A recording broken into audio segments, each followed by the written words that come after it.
This is the Art of Darkness podcast with Kevin Kautzman. And Abbie Lucas. We're a couple of very online writers interested in the dark side of creativity. This show is about art and the people who make it, what it costs them, and what it takes to bring something unique and impactful into the world. On each episode, we examine the life and work of an artist you might think you know. Don't worry, they're all safely dead. We aren't. Find us online at artofdarkpod.com, and please support the show through Patreon or Substack. You get extra stuff. Thank you.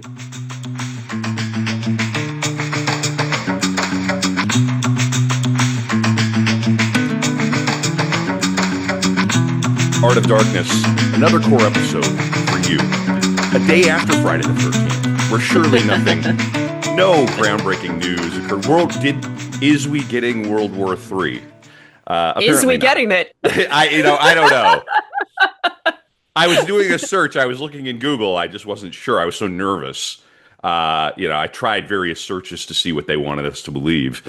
In any case, here we are. We're the people of darkness. We are your Sherpas through profiles of dead artists.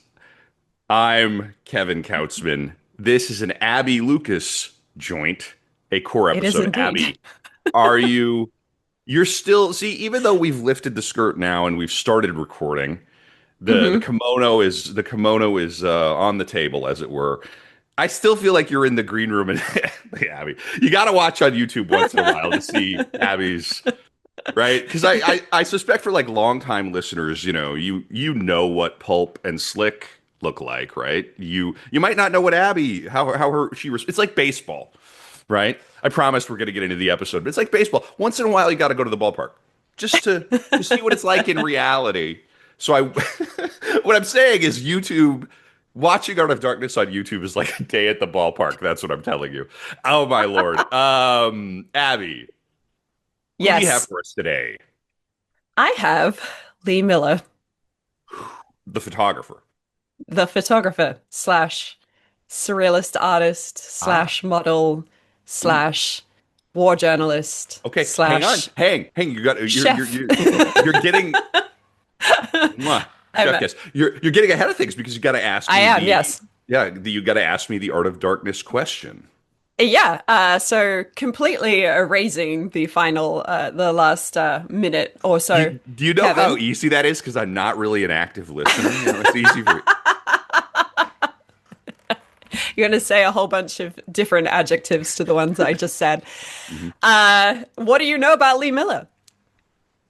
Genuinely, a woman. I think photographer. A woman named Lee. Mm-hmm. Mm-hmm. We had Harper Lee. We haven't done Harper Lee yet. We should. But different. Haven't we? First name Lee. No. We should do. Harper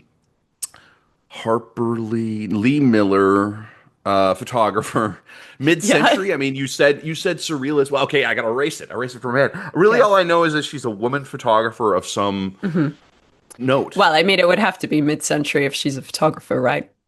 Yeah. I suppose. Yeah. I mean, yeah, unless she was like a pioneer of photography.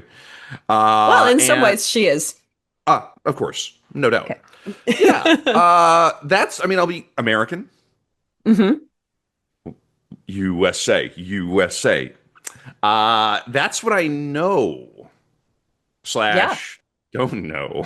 So I can't wait for you to wear the mantle of the hobbyist expert and walk us through the hobbyist expert. Well, that's what we do at Art of Darkness. We learn about our subjects and then we bounce them off the other co-hosts who indeed kind of play dumb a little bit, which is so easy, at least for me. And but I can't wait, Abbie. This is going to be really great. So, how do you want to do this? Should we tease? You want to tease the After Dark and then get into the biography? Sure, yeah. Right. So my After Dark for this evening will be More Than a Muse, the collaboration between Lee Miller and Man Ray. Man Ray. Okay. I see. So this is a heavy hitter. I suspect, maybe one of the other things I knew about Lee Miller but didn't say is that she's one of these names where you go, oh, I bet if I research her, she's going to be having dinner with Andy Warhol at some point or something like that. Yeah, there are a lot of friends of the pod that are going to pop up. Great. And I can't wait for Lee Miller to be a friend of the pod. But I don't know anything about her dark side, so I can't wait to learn what went right and mostly what went wrong. And of Indeed. course, and I'm going to hand this over to Abbie, but of course, the After Darks are for patrons. If you like what we do, support the pod, patreon.com/. Art of Dark Pod. We're gonna continue on the After Dark all year with Catching the Big Fish, our year of Lynch, randomly picking a little bit from his book on creativity and meditation, because that's fun, and you gotta do something like that for Lynch, right? And then next year we will do. I think next year we will The big one. collaborate. The big one. We will catch the big fish. I think you and I have to collaborate on the Lynch episode, and then maybe bring in a couple of special guests for dark rooms. I want to say this too. If you are, a creative person, a writer, a painter, or a filmmaker, or whatever, and you like the pod, we do love hearing from people to be guests in the dark room. artofdarkpod@gmail.com. Those are the episodes we do where we sort of like chat and interview people about their work in the context of one of the artists we've covered. I've been heard from a few different people lately. People like to slide into the DMs, the Art of Darkness DMs. I always get a little nervous when somebody slides into my DMs. But Oh yeah. but we love hearing from. We genuinely love hearing from working artists and creatives. So all right, with that, Abbie, Lee Miller, go. Okay, well, I'm going to cite my sources first. The main one is a biography called The Lives of Lee Miller, which was written by her son, Anthony Penrose. And there aren't a great deal of source. There isn't a great deal of source material out there about Lee Miller, and I think you'll find out why when I go into the episode properly. But so that is my main source. There is a BBC documentary I watched called Lee Miller: A Life on the Front Line. I also listened to a podcast that was produced by Anthony Penrose and his daughter Amy called Love Letters Written in Gold Handcuffs, which is about the love letters that were sent between Lee Miller and Roland Penrose, who would later become her husband. And then I also watched the recent biopic with Kate Winslet, which was made in 2023, and that is simply titled Lee. If anybody out there is a Netflix executive or an Amazon executive or another streaming service provider, this is my pitch for a 3 to 6 episode biopic limited series about this woman, because she was extremely fascinating. I'm thinking three periods of Lee's life, sort of like The Crown. But yeah, if you're out there, get in touch. I have wanted to do something like that for a long time, and even before Lee came out. So yeah, this is this is my bitch. and to our actual audience, if you actually are a Netflix executive, you fooled us. In such an extraordinary way. I applaud you. But no, that's great, Abbie. That's very cool. Yeah, I'm just putting it out there. I love it. No, you're right. You're man. You never know. You never know who's out there listening. Yeah, Abbie. How is that? How is the one biopic? I mean that you mentioned with Winslet. It's good. Yeah. It's I was initially skeptical about the casting of Kate Winslet as Lee Miller, but she does a terrific job. And I mean, like with all filmic biopics, there's some liberties taken. But no, it's great. Apparently, they ran into a bunch of funding troubles, and Kate Winslet personally paid the cast and crew out of her own pocket for 2 weeks. Very good. Very good. Another reason to cast a star. Yeah. Because that always works out. Yeah. It's not just to get the audiences in, it's to fund the production in case. Yeah, right. It's like A-list celebrities love when you walk them down to the ATM to pay for catering. Anyway, so Lee Miller. Okay, there's a possibility we may never have learned of Lee Miller's legacy. Later in life, when suffering from PTSD, depression, and alcoholism, she never spoke of the extent of her vast achievements as a surrealist artist, nor did she discuss her time embedded on the front line in World War II. So while her son, Anthony Penrose, knew she was a photographer that had taught him as a child to use the Rolleiflex and was visited by such luminaries as Picasso and Man Ray, she was also someone to be avoided. A sort of useless drunk who had tremendous mood swings. She was depressed. She was a difficult person to be around. She was never violent, but she could be emotionally and verbally cruel. It was only after her death and the birth of Penrose's own daughter Amy that he and his wife Susanna went into the attic of Farley Farm, the family home, to find baby photos of Penrose to compare with their own newborn, that they stumbled upon a manuscript titled The Siege of St. Malo. Anthony asked his father, Roland Penrose, apparently a collaborator in the keeping of secrets, what it was, and Roland chuckled and gave his son a copy of his mother's article in a back issue of Vogue. And so kicked off a decade-long journey into the uncovering of Lee Miller's fascinating life. Lee Miller was born on April 23rd, 1907 in Poughkeepsie, New York.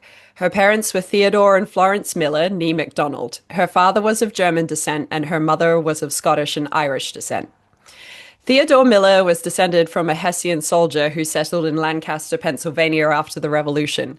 His father was a bricklayer from Richmond, Indiana, but Theodore started his working life as a machine operator making wooden wheels for roller skates.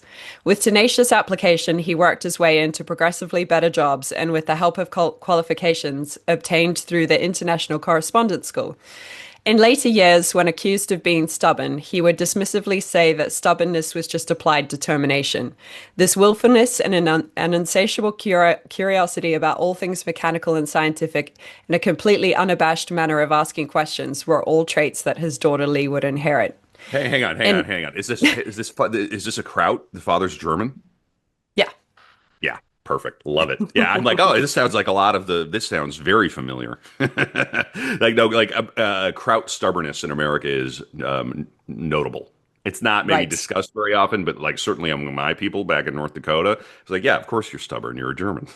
You're a German American. And you like working with machines and making the roller skate. Yeah, the wheels on the roller skates. It's all these are all almost cliches, but they're cliches for a reason. Fun. And you nailed Poughkeepsie too.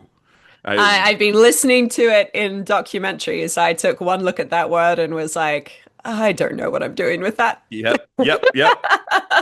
Meet me in Poughkeepsie. That's a very.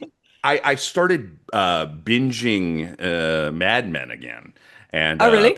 Poughkeepsie's a very Mad Men vibe. This whole thing is kind of a like the generation before Don Yeah. Draper kind of a vibe, like America. And anyway, so yeah. I mean, definitely as it goes along, it's going to have some Mad Men vibes for sure. Yeah, I'm not going to derail you the whole time, but man, that show does such a good job of dropping you into that world and then carrying you through the 60s. Like in terms of style and music, and that show is very worthy of a rewatch. I think people should definitely watch it as perhaps an antidote to their lack of attention span because that show moves at a glacial pace. Oh, my word. Does it? Do you really think it does? Okay. Oh, Yeah, yeah, I well, think. well, I mean, I don't think it's incorrect to. I think it moves at exactly the pace it needs to move, but it is a very right. slow burning show. You're so right. I hadn't thought about it like that because I'm very much the target audience for it. And in any event, well, maybe we'll talk. Let's talk a little more about Mad Men on the After Dark. Anyway, keep going, Abby. Okay. In about 1895, when Theodore was in his middle 20s, he made up his mind to travel around the world. His limited means took him no further than Monterrey in Mexico, where he got a job working in a steel mill. Unfortunately, this great adventure was short-lived. He contracted typhoid and ended up in the local hospital. It was the custom for patients to rely on their families for food, and with no family at hand, it was lucky for Theodore that his friends from the steel mill bought him things to eat from time to time, and that the nuns from a nearby convent were kind enough to overlook his atheism and supplement his meager rations. As soon as he was well enough to stand the journey, he returned to the United States. Career opportunities caused him to shelve his travel plans, and he first took a job as a foreman in the Mergenthaler Linotype Company in Brooklyn, New York, and then moved on to the Utica Drop Forge and Tool Company, where he was rapidly appointed general manager.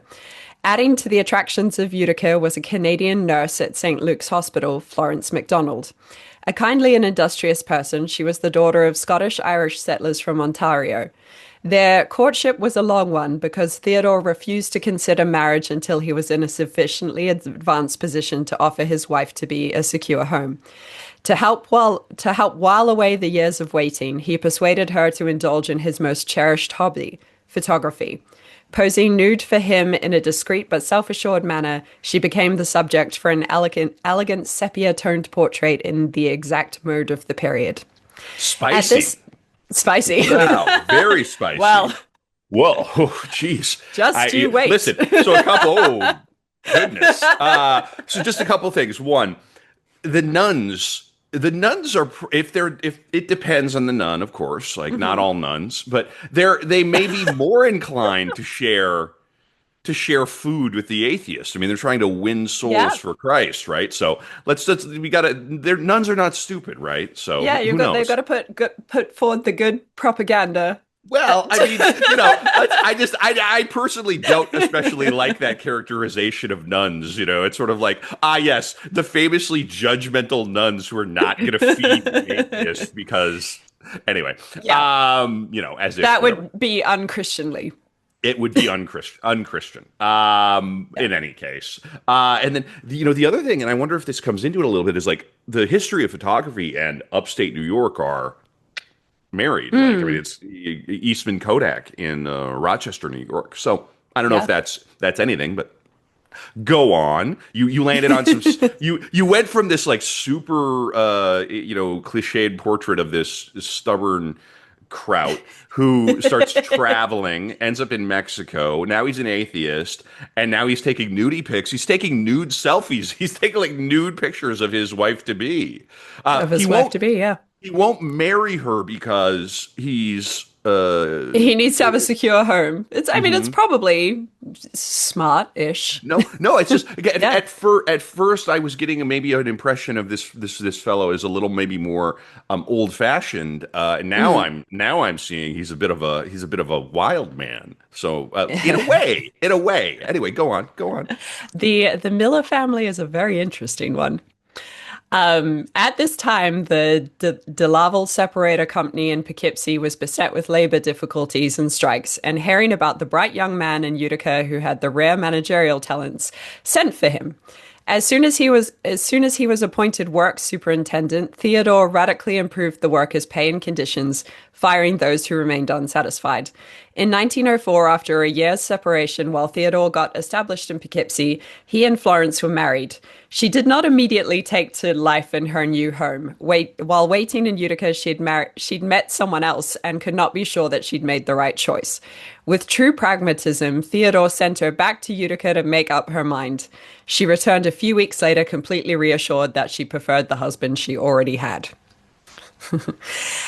John MacDonald was their firstborn in 1905, and on 23rd of April 1907, as I said, Elizabeth was born. To begin with, she was called Lily. Then she became TT to her parents, but everyone always knew her as Lee. She was followed by Eric in 1910. Theodore's talent and industry earned his promotion to works manager, and the family moved to a small farm of 165 acres outside of Poughkeepsie on the Albany Road. The farm was a huge playground for Lee and her brothers. Their father encouraged their adventures, fostering every possible interest in science. With John as superintendent, they built a water wheel beside the small stream and constructed a wooden railway track down one side of the valley and up the other. The wheels of the locomotive and tender were cast at the de Laval factory, but there was no motor. The children provide the power by dragging the loco up to the top of the track, piling on board and jerking a chock out from under the wheels. On the flat ground between the two gradients, John made a passing place by laying a short parallel track with two sets of points. This allowed the loco and the tender to be launched simultaneously from opposite ends of the track, relying on the split-second timing of two friends switching the points to avoid a head-on collision. Games were dangerous, thrilling, and usually involved some sort of applied technology. Lee's favorite toy was a chemistry set, a wonderful and elaborate collection of apparatus and chemicals. She used to spend days at a time during the long winter months mixing potions and producing pungent smells, good-naturedly tolerating the interferences of Eric. Unwittingly, they were laying the foundations not only for their later photographic work, but also for the technique of working together. Photography came to Lee like everything else, as part of her surroundings. Theodore had installed a dark room in a cramped cupboard under the stairs. His carefully annotated albums are crammed with photographs of locomotives, battleships, bridges, dams, roadways, or marvels, like an early biplane captioned, "First flight in a heavier-than-air machine, taken in 1910 at a fair." But these feats of modern engineering came a poor second to the studies of Lee, which filled the books. Every possible event, like TT's 3-month birthday, was lovingly recorded by a small snapshot. It was at an extremely tender age that a major turning point appeared in Lee Miller's life. At the age of 7, during a brief illness of her mother's, Lee was sent to stay with some friends of the family who lived in Brooklyn. They had a young son who was in the United States Navy, and during Lee's stay, he was home on leave. The details and circumstances of his connection with Lee are not known, but what is certain is that she was the victim of a sexual molestation with savage consequences. Oh On dear. her return home, she was found to be infected with venereal disease, and Oh I my. believe it was gonorrhea that she had. How old? 7. What? Yeah. Cut his nuts off with his head. Put him Mm. in the wood. Put him in the wood chipper. And I was gonna say this before you landed on the on that, but you have this pastoral upstate New York Hudson River Valley childhood at that time. Like what time? So this would have been like, Early 1900s, well, it would have been like nineteen through World War yeah, One, right? I mean, what year was she born? 1907, I 1907. think. So we're like really kind of in Yeah. the war period here too. Um, and then, but like what an interesting part of the world, even now, but especially then, because it almost sounds like she's living this like rustic life, but they're a Mm. short train ride from New York City too. So Yeah. you get exposed to that at a very young age, and then of course this horrible thing, and then you're also like living in the like on a farm. What an intense experience. And in any event, whoa, Yeah. that's awful. So go on, I guess. Like, yikes. I mean, we've had some things like that, but I Yeah. don't know that we've quite had. I would have to like go back, I through the mean, usually catalog, but it's like deaths are the kind of thing that happen at this age to the yeah, yeah. I don't know if like gonorrhea at 7 years old has been on the bingo card yet. Like Mm, Christ Almighty, that is horrible. Go on. yeah. Blah. So these were the days before penicillin was discovered, and the only cure was douching with dichloride of mercury. It fell to Florence with her nurse's training to administer the treatment. It was agonizing for them both. To forestall the inevitable emotional trauma, Florence and Theodore sought the help of a psychiatrist. His advice was to convince Lee that sex and love were dissociated. Sex was merely a physical act with no positive link to love. By trivializing sex, it was hoped to ward off any backlash of guilt. The efficacy of this treatment is impossible to judge because a few years later, another tragedy struck at its core. It was summer, and Lee, in her early teens, had fallen in love for the first time with a young local boy. To her, he was all she could wish for, good-looking, fun, and like herself, adventurous. One hot afternoon, they were out on a lake in a rowing boat. No one knows if he fell over the side or jumped in for a joke, but his heart failed and he died instantly. Lee carried the combined scar from both events to her grave. In their attempt to help her through these horrors, Ooh. I mean, they convinced my generation that sex equals death. So, that's oh, yeah, okay. yeah, that's what they taught Well, us here in America, right? yeah. So I'm sure that just happened organically. I'm sure that wasn't, concocted by a bunch of, lab coated, goons. How do we get him to stop? The Yeah. the abstinence brigade. Yeah, yeah, exactly. Yeah. Well, in any event, of course, it's quite the opposite. I mean, but in any event, yeah, Abby, that is brutal. When did this Hmm. fellow drown? How old was she? She was a teenager, her Oh, early teens, so maybe 13 or 14, I'm not so sure. so the story we're getting here is that the wise psychologist convinced her that sex is like any other physical act, and Yeah, it has nothing to do with love. nothing to do with love. It just And then she hook. has a tragic love occurrence. Right, and then her first, summer romance puppy love, he goes overboard and dies in front of her in the lake. Great. Yeah. Woo! How to make an artist.com. Do not try this at home. We Do will not put try this at we home. will personally the Art of Darkness people will come and put you in the wood chipper ourselves. Go on.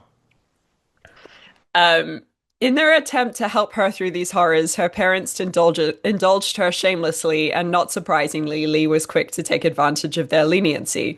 With a logic entirely normal in a child, she saw that her special position allowed household chores to be ducked and most other family matters manipulated to her advantage.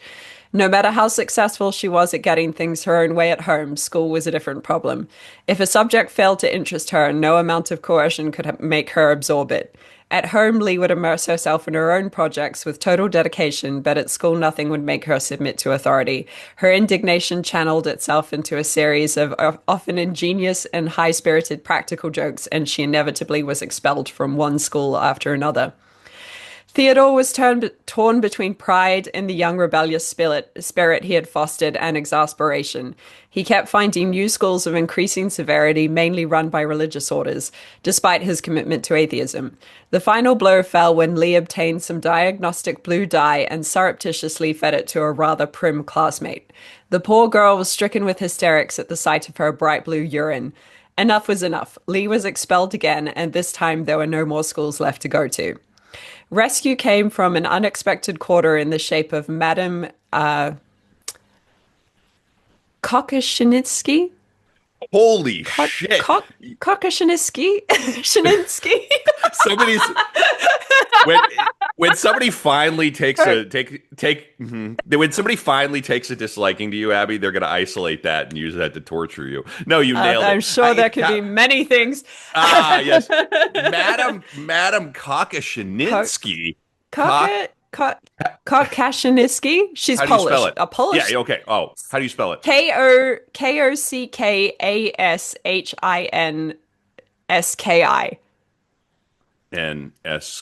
Nski. Kokashininsky. Yeah, you, Kokoshinitsky. you nailed it. Nailed it. Yeah. Okay. Yeah. Um, a Polish spinster who had taught French at Putnam Hall Private School, which Lee had briefly attended. She proposed that she and a companion be allowed to take Lee to Paris and there expose her to the steadying effects of European classical art and culture. If only. Um, Because Kevin's preparing the Wagner episode. Woo! Okay, hang on. I have to hang on. I know I keep uh-huh. interrupting. I will stop. The That's the okay. fact that I've learned about Wagner, that this is actually not about Wagner, right? Because Hmm. what is the thing that will come up about Wagner? Inevitably, the anti-Semitism will come up. Hmm. Theodor Herzl, who you may have heard of as the architect of Israel, of the Jewish state, Yeah. when he was writing, and I'll get into this on my core episode. This is a teaser. This is a little commercial for Wagner. Uh, yeah, that's funny. A commercial for Wagner, the Art of Darkness story. Um, but like he would go to the opera house. He would go and see Tannhauser performed. Hmm. Uh, knowing full well that Wagner was just a horrific anti-Semite. Everybody knew it wasn't like a secret. Wagner could not keep quiet, of course. And he said that while he was writing this seminal sort of book on the Jewish state and conceiving of Israel and everything, he said, the only nights that I doubted myself were the nights that I was not at the opera. So literally, one of the architects of the Jewish state was able to separate Wagner's anti-Semitism from the content of the work. Ha ha! How's that? Let's chew on that for a minute, okay? Anyway, that's going to be a lot of fun. Anyway, but yeah, what was the line that led me on my little tangent here? The soothing effects. The studying effects of European classical art and culture. I don't know if that author's being cheeky or like. I mean, have you? Okay, anyway, go on. The trip was to conclude with a spell in a finishing school in Nice. Lee was wildly enthusiastic, and Theodore and Florence were soon persuaded to disregard their misgivings. After all, this could be a solution to the sticky problem of furthering Lee's education, and with two such upright chaperones, Lee could not possibly come to any harm. On the 30th of May, 1925, the entire Miller family went to New York to see Lee off on the SS Minnehaha. Lee had known all along... No, the SS Minnehaha. Yeah, that's Minnehaha. Minnehaha Falls is it's a Minnesota okay. thing. Yeah. All right. Minnehaha. Lee had known all along that she would not find it difficult to run rings around her chaperones, and she was soon proved right. When the ship docked at Boulogne, the French is going to suck in this episode, as it always does. Anyway, her chaperone's French, like mine, was so bad that she could not even get a taxi. One fast led to another, and Lee recalled, somehow their first hotel in Paris turned out to be a maison de passe.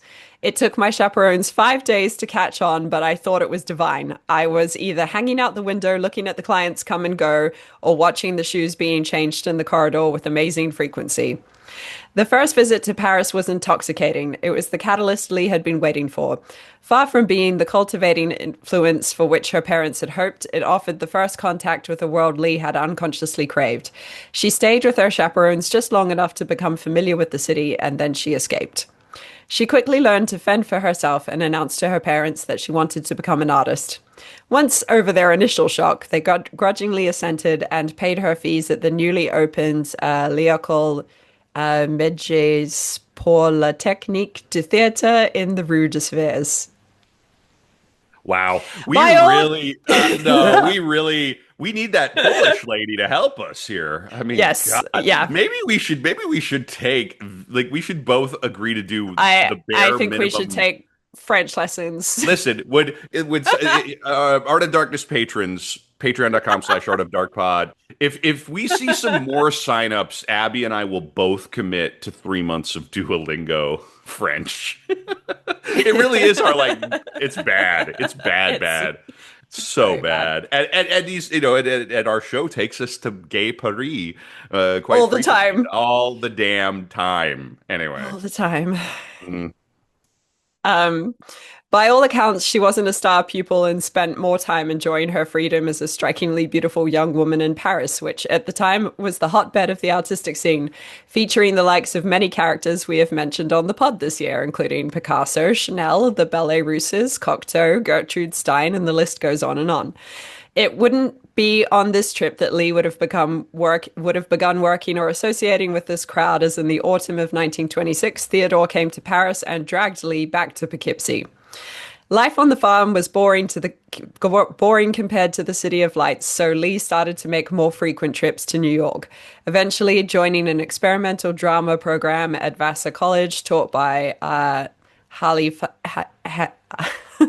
Flanagan, a pioneer of experimental theater. Soon after, Miller enrolled in the Art Students League of New York and Manhattan to study life drawing and painting. During weekends at Kingswood Park, Lee would help Theodore indulge his passion for photography. He had bought a stereoscopic camera which photographed two images simultaneously onto an 85 millimeter by 175 millimeter nitrate negative. When the contact print was viewed through a device with prismatic lenses, the images combined to give a three-dimensional effect. Bridges and other civil engineering marvels were obvious subjects, but his secret passion was nudes. Lee posed for him countless times, indoors and out, cool, poised, and at times a little solemn. Her self-consciousness only creeps into the shots when she is posing together with nude girlfriends. What do we think of her posing nude for her father? I were they? Is there a sense that this was how? And she was of age at this point. Yeah, Yeah, I think she was probably around I 18 or mean, so at this point. obviously icky. I don't love that. Obviously, very very weird. Is there a sense that? Damn. No, it's gross. I don't know what else to say. And Yeah, then with like other, but I mean, I don't know what to say. I mean, had she posed, had she modeled for anybody else? Was it something who not not suggested this? Was it the not father yet. who's, I mean, a lot of her modeling, she hasn't officially become a model at this point, but she has been photographed by her father for her entire life. Hmm. And yeah, I'm just bringing this up because it was a discussion that was on one of the documentaries I watched. And yes, everyone was like, this is icky. But at the same time, there was something about Theodore which felt like it wasn't. I mean, it's inappropriate, but it felt I, like he wasn't doing it in an inappropriate way. He just liked to photograph nudes, and his yeah, daughter shared his interest in photography. I don't know. I yeah, don't I love don't, it. yeah, I don't, yeah. What I want to avoid is any sense of running cover for that because it's fucking, Yeah, I yeah. don't love it at all. I mean, No. but there's in any event, yeah, no, I think it's inappropriate, Mm, but also, not surprising, giving the molestation at 7. yeah. There's this like, Well, because it, she would disassociate in that scenario, right? Because she's sure, sort of like, sure. oh, my body, I sex, whatever. well, I It's mean, and all. it's the family connection that I feel like makes that completely inappropriate. I mean, if I'm a Mm, working photographer and I come, well, let's say it's not say Kevin, but if someone we know is a working photographer, I mean, I have a friend who's a woman, happens to be a mhm, woman, and she does boudoir photography, and people pay her to do this. mm. That's not inappropriate at all, right? She's No. not, but her her family Yeah. doesn't like she doesn't involve her family, right? Do you know what I'm She's saying? not asking her teenage daughter to come down and like, Right, or her like, yeah. So yeah. I don't know. It feels incestual. Listen, if somebody's more, if you're in Paris and you're more sort of sophisticated than us, and you say, no, in the 40s, in the 30s, we were all, Yeah. taking pictures of each other buck ass naked. Maybe I'm just an American. I don't know, but Abby, you're over in London and you say this is icky, so I don't freaking know. Who Yeah, knows? it doesn't feel Doesn't great. feel good. And then also like he's No. photographing her nude with like her friends too. Like, Her yeah, friends, no. yeah. Yeah, no. Nope. Not into No. it. Yep. Go on. No, neither am I. Anyway, years of Lee's life might have slipped away in this rather purposeless way had it not been for a near accident that changed everything. One day, crossing the street in New York, she carelessly stepped into the path of an oncoming car. A bystander yanked her back with only inches to spare, and Lee collapsed in his arms. Her rescuer was the new self-made king of magazine publishing, Condé Nast. The fright induced Lee to babble away in French, and this, plus the fact that she was dressed in European-style clothes, must have intrigued Condé Nast. He befriended her and offered her modeling work for Vogue. She was an instant success, and her face appeared immediately on the front cover of the March 1927 issue. What? Yeah. What? Listen. Okay. Yeah, no, really. Like that's such a Netflix biopic moment, isn't it? I see? I mean, we're living this is like a simulation moment. Like, what? this is one of those moments that happens on the show where you're like, oh yeah, there are only 25,000 people alive at any given Hmm. time, right? Condé Nast saved me, and now I'm on the cover of Vogue. It used to be so Yeah. easy, Yeah. right? You could just walk in front of a car. Yeah, right. Yoink. Crazy, wild. I think that it was somebody had. I remember someone telling me about Lee Miller for the first time, and it was this moment that had made me react in exactly the same way you just reacted. Anyway, she was an instant success, and her face appeared immediately on the front cover of the March 1927 issue designed by George Lepap. The background is the glittering lights of Manhattan and the penetrating determination of her gaze from under the brim of a blue cloche hat counterpoints the sophisticated fripperies of her costume. It's not a photograph though. It's a drawing, isn't it? Or is Yeah, it? yeah, Yeah, yeah. yeah. At the time, I think drawings might have been made of them in the same way that a paint you model for a painter. Yeah, she was stunning. Yeah, Mhm.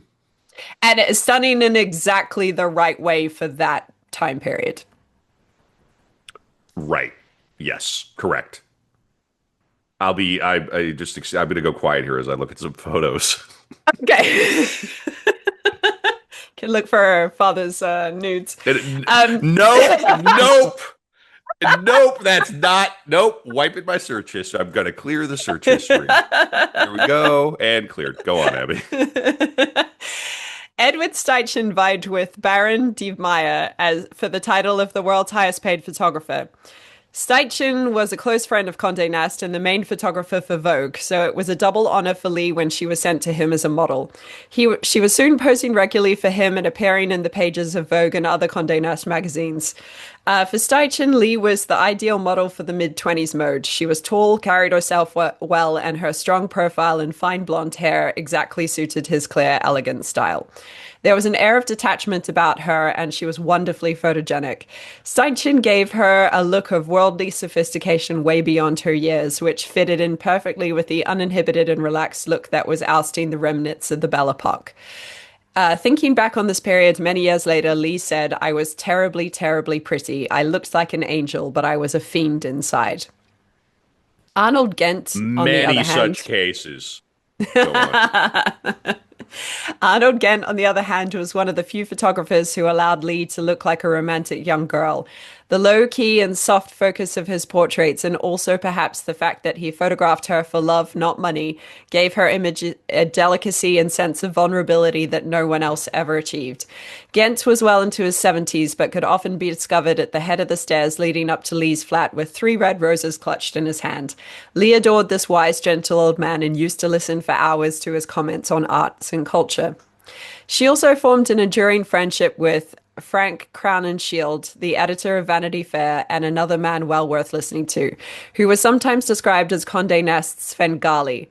Nast, whose manners were less polished than he felt desirable, allowed himself to be guided by Crownshield's immensely sophisticated ideas of good taste. In addition to these erudite people, Lee had many other friends of her own age. From Poughkeepsie, Belle Van de Water and Artida Warner were good friends, but it was Tanya Ram who Lee met at the Art Student League that she formed the closest bond with. Tanya, whose parents were Norwegian, was very beautiful and a visual counterpoint to Lee, having dark hair and eyebrows. Together, they went to the fashionable parties at Condé Nast's apartment at 1040 Park Avenue.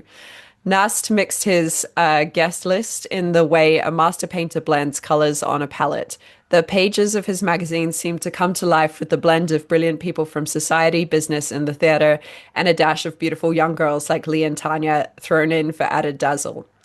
Weekends were usually spent at Kingswood Park, where Theodore and Florence unfailingly welcomed all Lee's friends, particularly the girls whom Theodore would beg to pose nude for his stereoscopic photos. John, Lee's older brother, had become an aviation pioneer and in one of the barns had rebuilt a wrecked two-seater standard J-1 biplane. He became a highly proficient flyer and eventually owned several different types of aircraft, including a gyrocopter. Occasionally, Lee and her pals would be treated to a flip around the neighborhood, which usually culminated in looping the loop over the family home. So I have a little aside about John. who Lee had a sort of competitive relationship with, so they didn't get along super well. He was a barnstorming pilot and the first person to make a US transcontinental flight in a rotorcraft, the first to land a rotorcraft on the roof of a building, and the first to fly a scheduled US mail rotorcraft service. He was also a test pilot and air captain.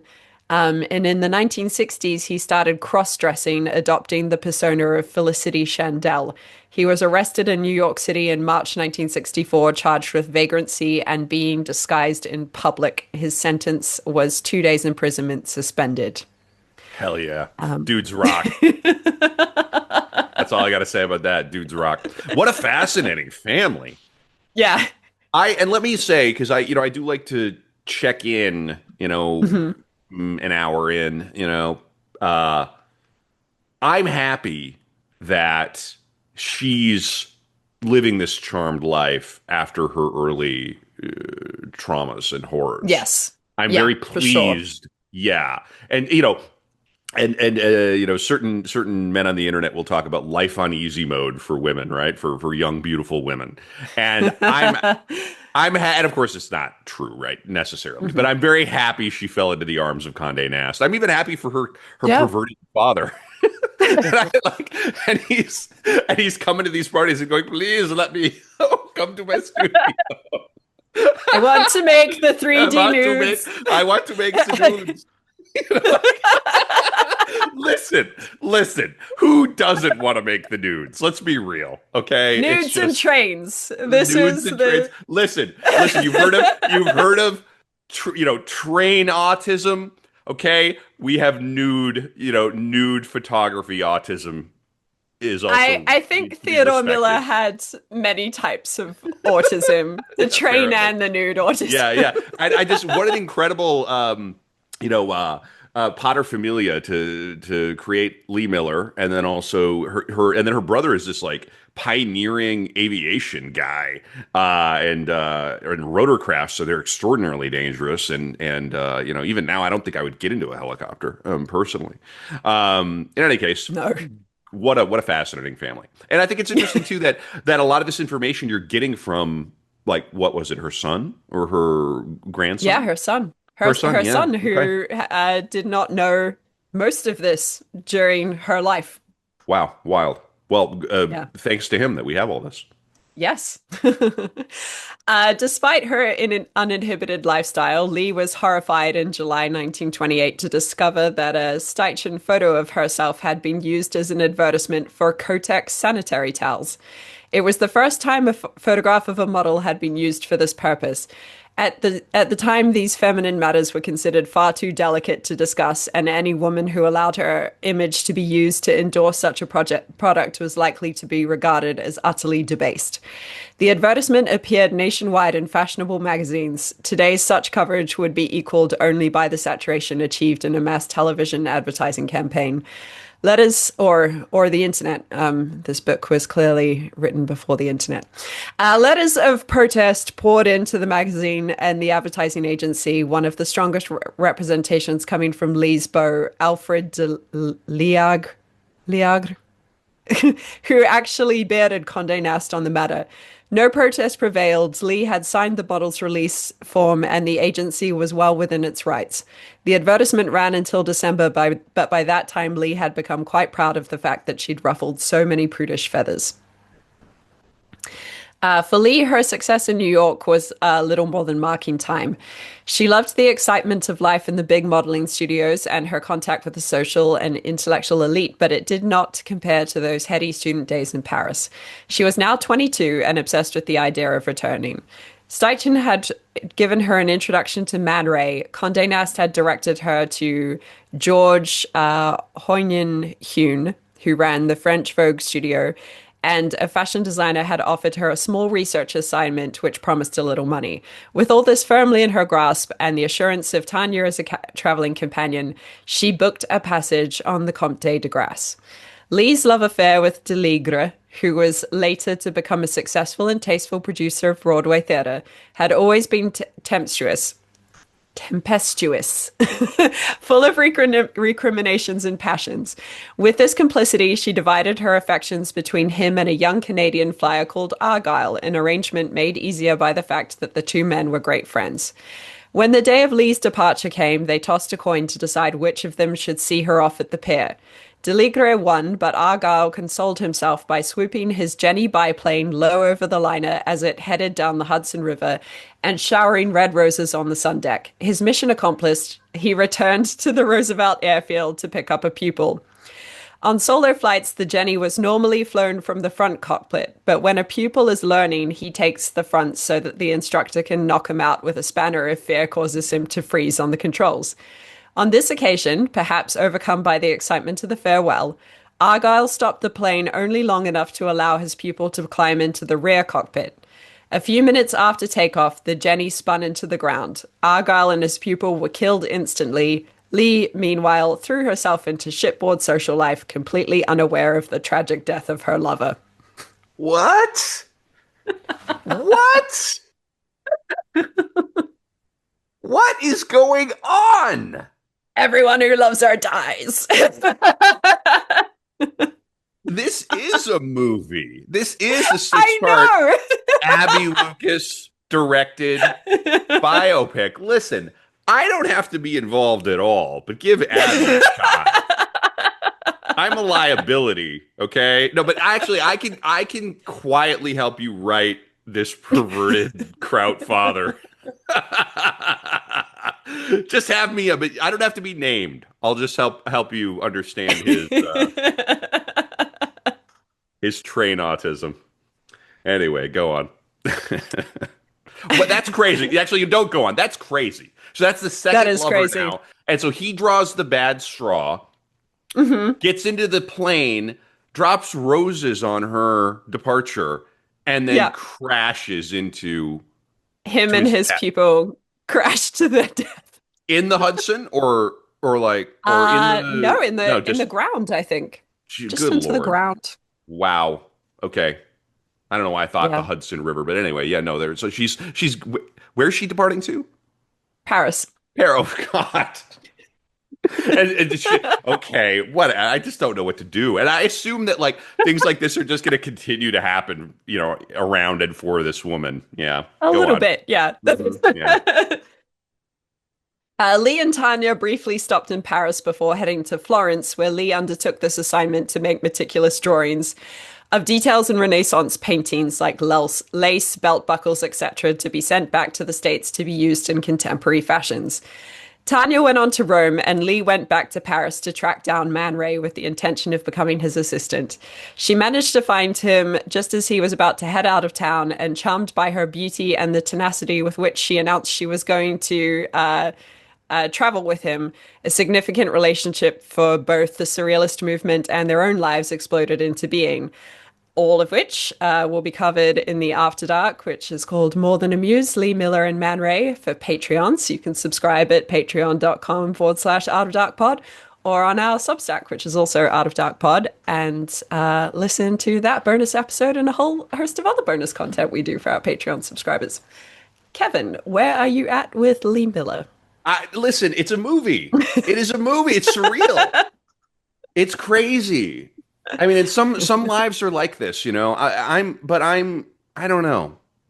People who are interested become interesting, right? Like, does any of this happen if she doesn't go to Paris and say I'm an artist, right? Like, she made that choice at one point, and then I will confess I did poke around some of the Lee Miller nudes here in the background. These are not. These are not tasteful nudes. They're not pornographic, right? Yeah. You will be disappointed, fellas, right? Like, or maybe not. Do you know what I mean? Maybe. Like they are artful nudes. Yeah. They're of course nudes are implicitly, they can be erotic, when you're naturally sort of, they bend that way as it were. But no, these are not salacious or whatever. There's, in any event, where am I at with her? Well, it's like I said a few minutes ago. I'm happy that she seems to be living a charmed life, but then this guy crashes to the ground. I just don't like, you know, And it's just she's unaware. She's probably having an affair on the ship by this point. She's forgotten all right. of them. Bye. Yeah. I mean, it's just very much like sex and death, right? I mean, it's just, but this is Mhm. the juicy stuff, right? This is the stuff that makes life interesting. But I do like her. I think her childhood is, very interesting. That contrast between the country and the city, and then Paris. And I'm certainly rooting for her. She hasn't done anything to make me go boo hiss. Yeah. Maybe she's in any event. And clearly very, very beautiful. I mean, you look at some of Mm. those nudes or not. I mean, just stunning. A stunning woman, and I'm curious to see her talent emerge. Where she ceases to be the subject. Mhm. Yeah, that's where I'm at. So I'll delve into the Man Ray period a little bit because it is quite significant to her life. Their relationship went from being a protege and mentor to lovers and collaborators. One of their most iconic joint discoveries was the solarization technique, a process in which a photographic image is partially reversed in tone due to exposure to light during development. Although Man Ray is often credited with its use, it was reportedly Miller who actually rediscovered the process during a darkroom mishap. This technique became a hallmark of both their works and exemplifies the way their creative energies intertwined. Miller appeared in many of Man Ray's photographs, often portrayed with the kind of surreal and erotic power that defined his visual language. However, she also created her own compelling body of work with a perspective that was often sharper and more grounded than her partner's. The relationship ended tumultuously in 1932 when Miller decided to return to New York to establish her own photographic career. Man Ray was devastated, and the emotional fallout lingered in his work, notably in pieces like Object to be Destroyed, which incorporated a photograph of Miller's eye on a metronome. Despite the heartbreak, the period they spent together produced some of the most influential surrealist photography of the 20th century. So I know I am very much jumping over this period that she spent in Paris, but you can catch it all on the After Dark. Just before Lee left for New York, however, she was introduced to an Egyptian, Aziz Aliou Bey, by her friend Tanya Ram. Aziz lived on the first floor of Anatole France's house, the Villa Said, and his beautiful wife Nimit, who was of Circassian descent, lived on the second floor. Nimit was already known to Man Ray, Hoynian, Hune, and Horst because of her haughty aristocratic features that attracted them to use her as a model. She was tagged as one of the five most beautiful women in the world, and she should be, remarked Aziz. She spends all her time painting her face. This is what her husband said of her. The doting admirers who surrounded her as she reclined, holding court on the chaise lounge, were less cynical. No one, least of all Man Ray, suspected that this gentle, quiet, unremarkable Egyptian, Aziz that is, who was nearly 20 years older than Lee, would have any lasting effect on her. By accident or design, Lee turned up in St. Moritz, where Aziz was on holiday with Nimit in their chalet via Nimit. As Aziz numbered Charlie Chaplin among his friends. Chaplin, who had just finished making City Lights, took a liking to Lee, who took several portraits of him in both serious and jokey moods. Before anyone knew what was happening, Aziz was infatuated with Lee and she with him. Back in Paris, the row that followed was explosive. Man Ray let it be known that he had a pistol, but no one was quite sure if in his madness he intended to use it on himself, Lee, or her new lover. Aziz, using the Muslim husband's prerogative and with all the lack of ceremony inherent in an Islamic divorce, severed his ties with Nimit. Now, there are a few different accounts of what happened to Nimit after her divorce. So here's a little bit about her. The different places say different things, and none of this appears in the official biography of Lee Miller. So in 1929, she became the first Oriental model to be featured in the pages of American Vogue.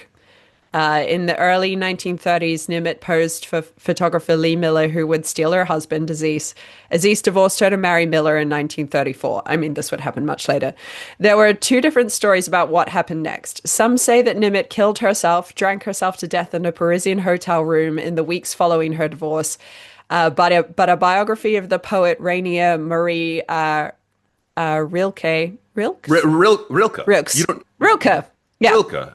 Are you not familiar Yeah. with Rilke, the work of Rilke? Oh, I got I a don't, Rilke. I For just, you. I don't think I've ever heard the name said out loud. Sure, of course, Yeah. yeah. And I'm Um, probably not nailing it, but yeah, no, Rilke's yeah. fantastic, Abby. There's a book called Letters to a Young Poet, I think, that is a fantastic little volume Right. from Rilke. That Ril- is like, yeah, Rilke. Rilke, yeah, nailed it. No, but it's in any case, this is okay. We've hit the moment now where it's like Charlie Chaplin.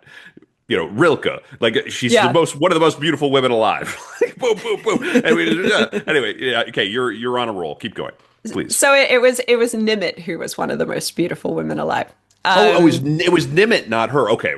Yeah. Go on. But I mean, these are probably the also circles. her, Yeah, but yeah, right. Nimitz, yeah. But these are the okay. These are the circles she's moving in, right? Like, I mean, Yeah. Charlie Chaplin was the most famous person on Earth Yeah. at that point. So, and what is she hanging out with Charlie Chaplin? Yeah. And It's taking just like, photos of him. of course, well, yeah, as one Yeah. does. So in Rilke's biography, it suggested that Nimitz instead attempted a film career in the latter part of the 1930s, albeit unsuccessfully. In this version of the story, she married Prince Nicholas Meshchersky. Died in a Parisian sanatorium from an unnamed disease in August of 1943. So yeah, there are a couple of different things said about Nimitz. Some accounts had said that she committed suicide soon after Aziz had divorced her, and some said that she lived on for many years and married a prince and tried to become a film star. But I haven't seen anything definitive one way or another.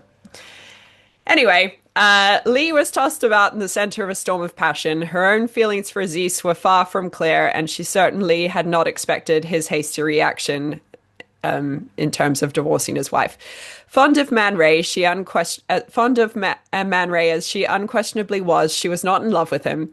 Other peripheral love affairs added to the confusion. Whichever way she turned, she seemed confronted by men who were besotted with her, and she prepared to go to any lengths to pin her down. The only solution open to her was to move on. Lee carefully considered returning to the United States. She had received some additional encouragement from Arnold Freeman, managing editor of Vanity Fair, and this looked like adding up to the opportunity she needed to make the break and set up her own studio in New York. In November 1932, she closed her Paris studio and not without profound regrets, went back home. So she returns to America. She establishes a portrait and commercial photography studio with 10 grand worth of backing from Christian R. Holmes II and Cliff Smith.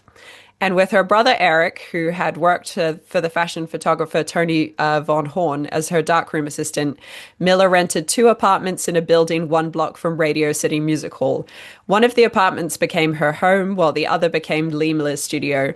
Clients of the Lee Miller studio included BBDO, Henry Sell, Elizabeth Arden, Helena Rubinstein, Saks Fifth Avenue, I. Magnin and Co., and J. Thorpe.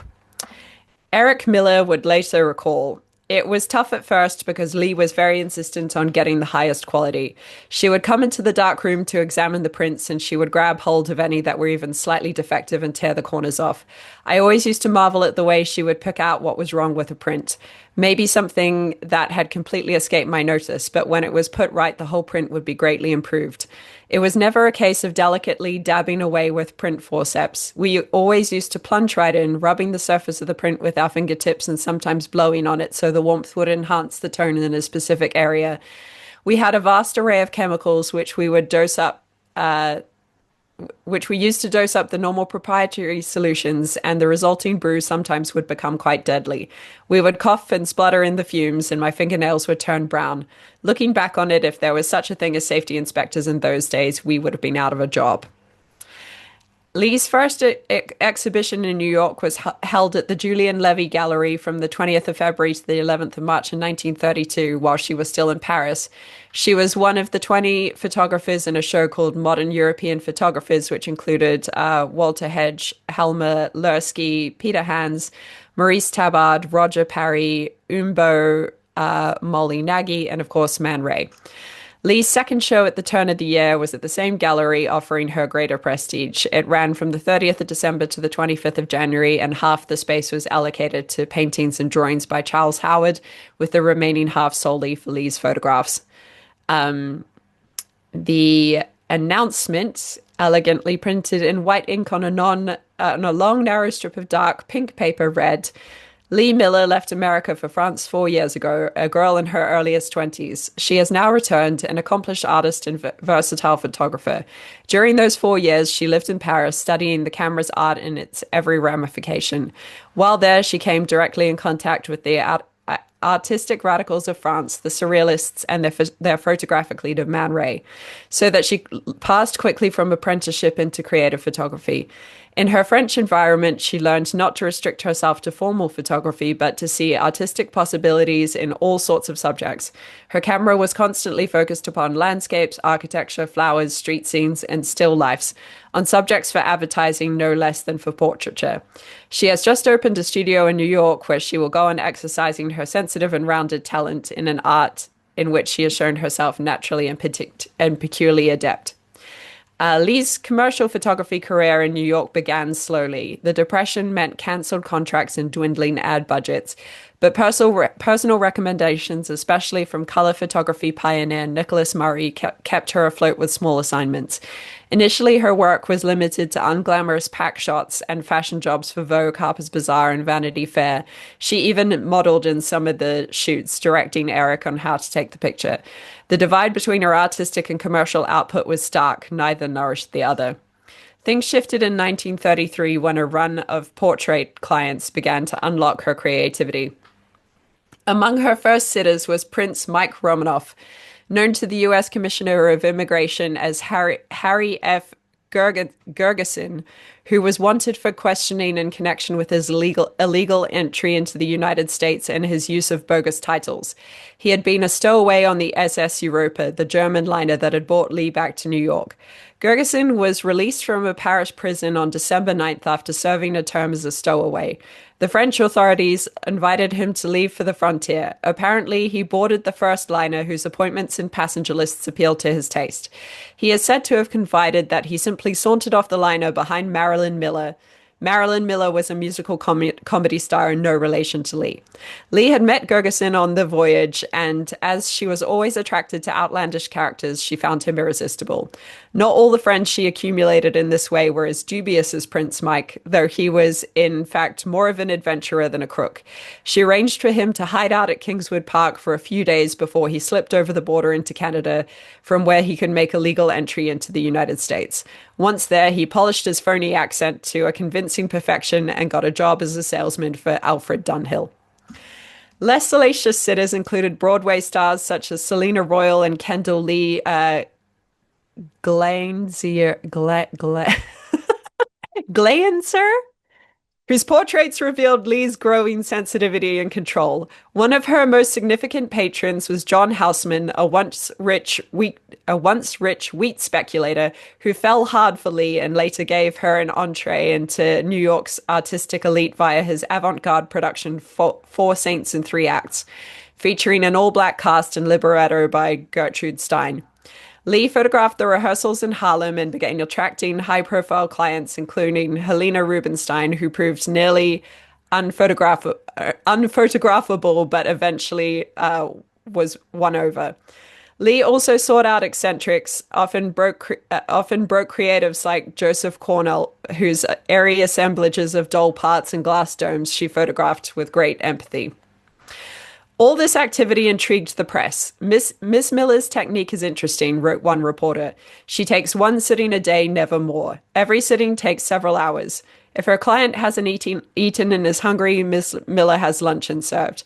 If tired, she lets her subject recline on a chaise lounge with low tables holding beverages, cigarettes, sandwiches. She dislikes having any friend come along with her clients because she explains they always give a person an audience complex or make him or her wear a gallery smile, and both are unnatural.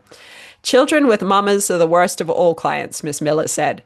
It is the unusual mama who doesn't make her child self-conscious by asking him to do this or that the cute way you did yesterday. It takes time to do a good portrait, Miss Miller went on. I must talk to the sitter, find out what idea of himself or herself he has in mind. Also, if it is a picture for a grandmother or a husband or a wife. Young men never know whether they want to look like a pugilist or Clark Gable, she said. Older men often want you to catch the twinkle in their eye, a certain angle of their profiles, or their Mussolini jaw that some woman had told him she loves. Men are much more Oh yeah, self-conscious than women. my Mussolini jaw. That's what I Please go get my around. Mussolini jaw. Can you imagine? Funny. No, this is a very good this is a great advertisement for her, an advertisement for her, as you would say. Yeah. Yes. Yeah. This is great. Go on. Men are much more self-conscious than women. Women are used to being looked at. Miss Miller thinks photography perfectly suited to women as a profession. It seems to me that women have a bigger chance at success in photography than men, she told me. Women are quicker and more adaptable than men, and I think they have an intuition that helps them understand personalities more quickly than men. And a good photograph, of course, is just that, to catch a person when he is unaware of it, but when he is his most natural self. Despite their professional collaboration, Lee and Eric, who were siblings, led separate lives. She thrived on poker games, wild parties, and creative immersion. He returned each night to a modest hotel, later marrying and moving to Long Island.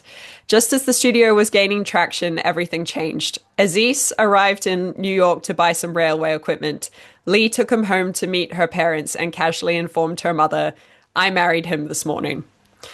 The marriage, formalized in both civil and Islamic ceremonies, shocked those around her. Committed to a new life in Cairo, Lee cabled Man Ray to ask him if he wanted to take over her New York studio. Pull your own chestnuts out of the fire, came the reply. Eric sorrowfully packed up Lee Miller Studios in the blistering heat of the New York summer. Business had been good in spite of the depression and had every prospect of going from strength to strength. Eric and Maffie, his wife, had staked much of their own future on the enterprise, and now with Eric too inexperienced and lacking in contacts to start on his own, things looked bleak for them. To make matters worse, there was an acute shortage of work in the world outside, away from the shelter of an established reputation and well-disposed friends in high places.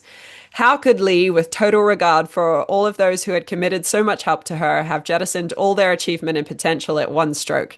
The answer lies at the core of Lee's character. For Lee, traveling was always more important than arriving. Embarking on the new project was the excitement. All the while, plans were coming together. While she was learning, building, and breaking new ground, she was fully absorbed. Change, the self-replacing objective, and the mastery of new techniques were her stimulants. When the studio was set up and running, there were no more frontiers to cross. The idea that just staying in business and being a successful photographer could be a great achievement had no appeal for her. In a slack period or when confronted by a dull assignment, she sulked in her bed for days at a time. She always made her boldest decisions by blind instinct, not calculation. Her desire for self-determination was a deep underlying drive. For a woman, the constraints of the period made this nearly impossible. Basically, she wanted adventure, excitement, and freedom from responsibility and routine. She wanted to take pictures and to travel, and being born neither rich nor a man, she could only achieve this through others, such as Aziz.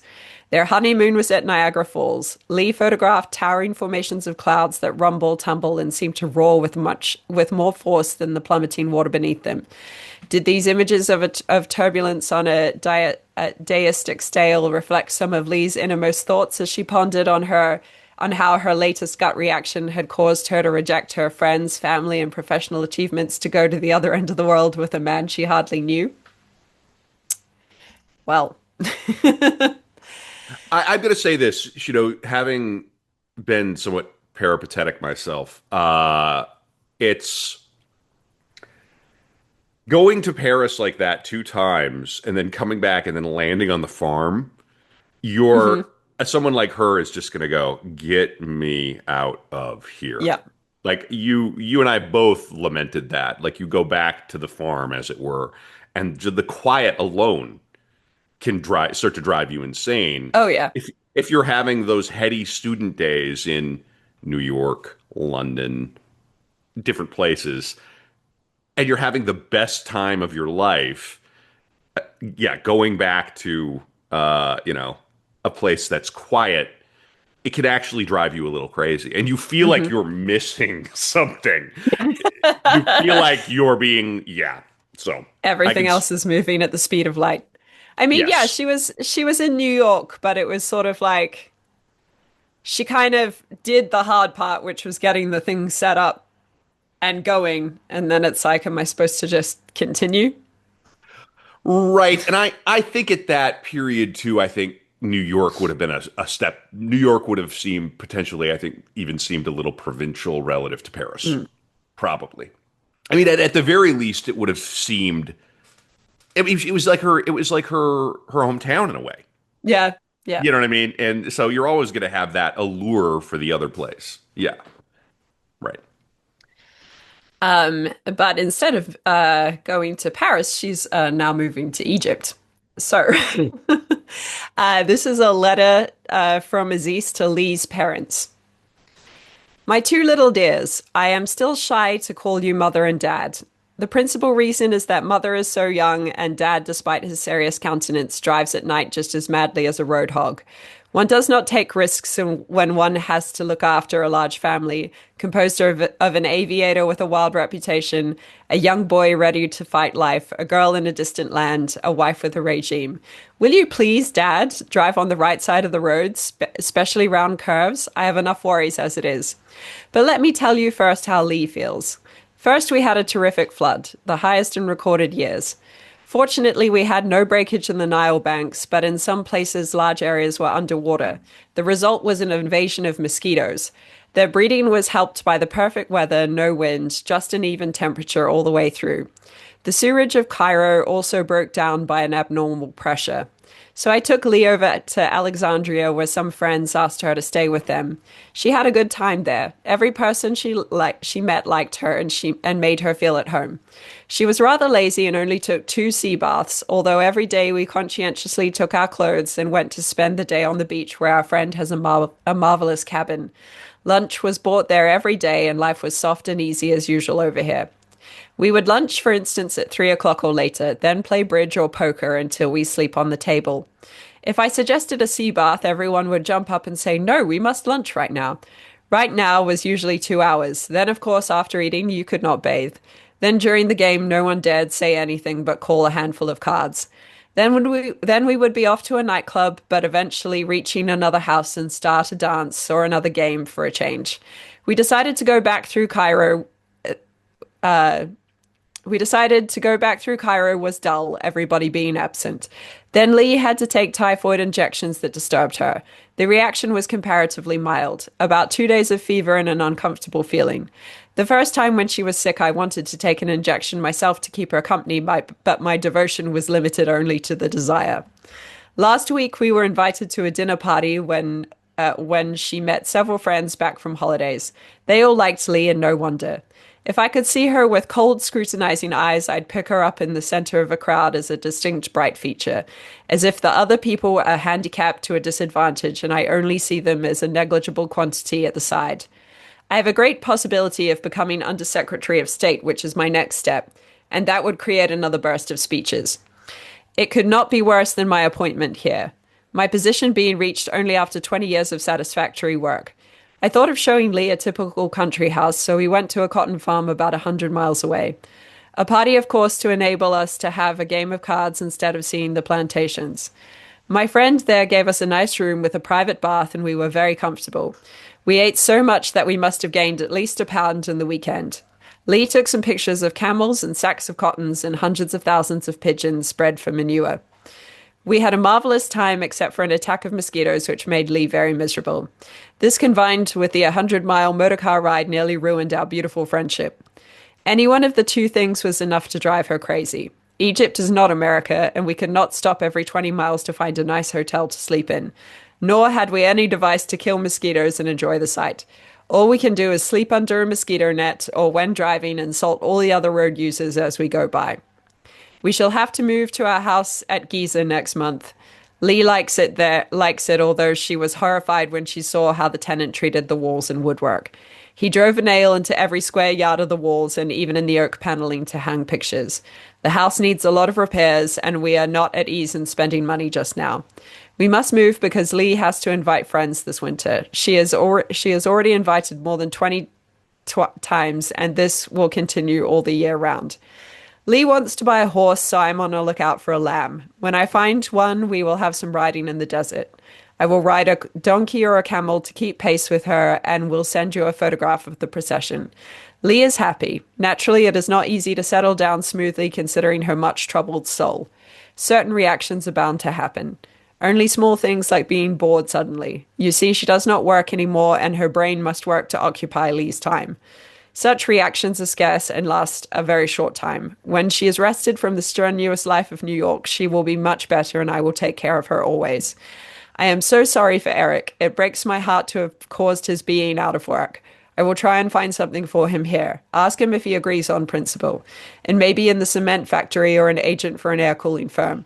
I will write to you regularly. All of my love and affection, Aziz. And then Lee writes to her brother Eric. Dear Eric, I sit around and read rotten detective stories instead of writing you a letter which is really urgent since a week and socially important since several years. I've spent an extremely happy and healthy year, my time being occupied between studying chemistry 6 morning hours a week at the American University and 3 afternoon hours a week of Arabic. Also a great deal of poker and bridge. I am lousy at housekeeping. I just don't bother, and when everything goes wrong as it's sure to, I get as much of a laugh as anyone. Aziz changed jobs and quit the railways to become a chief technical advisor to the Mist Banks Industries, which is a swell job and interesting, albeit much overworked. On the side, we in the family, that is Aziz and his brother Kamal, have formed a company to do air conditioning. It is an affiliation of the Carrier Company in New Jersey. It looks like a swell proposition as already the movie studios, the New Bank, and the Royal Automobile Club have been done. There is one engineer here, and we will need more staff. Aziz and I have had the brainwave of proposing you for the job. Every year, Carrier trains 6 to 8 engineers, and if it interests you to take the training, we have the offer of a job here in Cairo with our company. We have had you in our minds ever since we came here, and although there have been several jobs you could have done fine, that none of them had a future like this one, and I haven't wanted to give you the opportunity to become just another rolling stone. As for life in Egypt, I think it would suit you perfectly. An apartment in the middle of town costs about £5 and a servant about £3. Food is much cheaper than in America, and the foreign colony of any country is so enormous that the number of congenial friends should be available. Mine, for instance, are all gambling. Aziz's are all sport. It never rains, so there is permanently tennis, golf, swimming, sailing, squash, and even cricket, God help us, as well as duck shooting, snipe in the winter, fishing in the Suez, and desert expeditions to make. The language is no difficulty because no foreigner learns more Arabic than the first 10 days, and English is spoken generally. Our so-called threats of war are rather a joke, and as for the revolution, it's not as bad as the New York taxi strike, and even that's finished.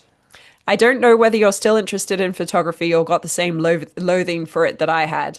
Ask Maffy what she thinks of this proposition as compared to with how it feels to be a photographer's wife. I know how it feels to be a photographer, and it's hell. Did my office affairs ever clear up? Until Christmas time this year, I haven't even taken a roll of film, about 3 exposures I didn't bother to develop. But then I went to Jerusalem for a day and I sort of got inspired and did about 10 swell ones.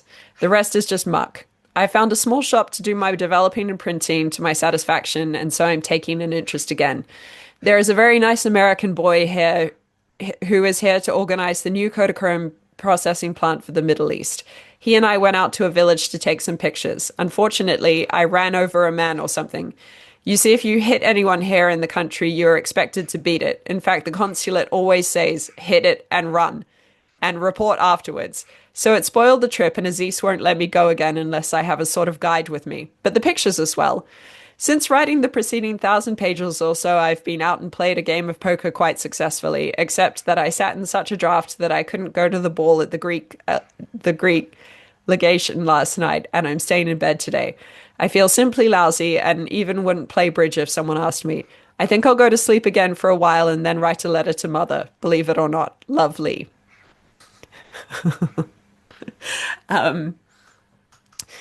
Lee was starting to become bored in Egypt without an obsession to occupy herself. She developed an unexpected taste for desert travel, and she wanted to make longer and more adventurous trips. Desert travel is an art that takes many years to perfect, but the thought of adventure had broken Lee's despondent mood, and she set about planning with enthusiasm. A guide was hired, a Sudanese soldier who had his own vehicle fitted with a sun compass, and Lee organized a group of friends who had 4 other vehicles. Each member of the party had to provide some portion of the food, and it fell to Lee to supply the drinks and the water. The expedition set off, heading for the monasteries of St. Antonius and St. Paul on the hinterland of the Red Sea. By the afternoon of the first day, the party was well into the desert, and at about 4 o'clock they halted to make camp while the guide went ahead to scout the route. By this time, they had all used up the contents of their personal water bottles, so they turned to Lee for replenishment. The huge insulated container that she unpacked looked promising enough, and there were hoots of laughter when it was found to be filled to the brim with iced martini cocktail.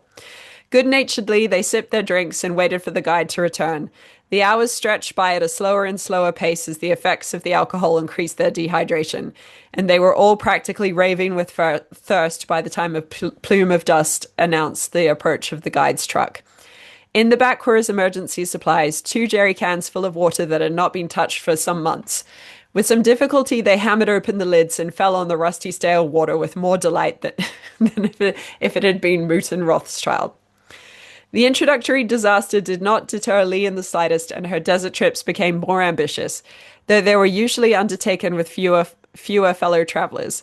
Some journeys lasted just a couple of days, others were for several weeks' duration, ranging to far-off oases, desert ruins, or secluded swimming spots on the Red Sea.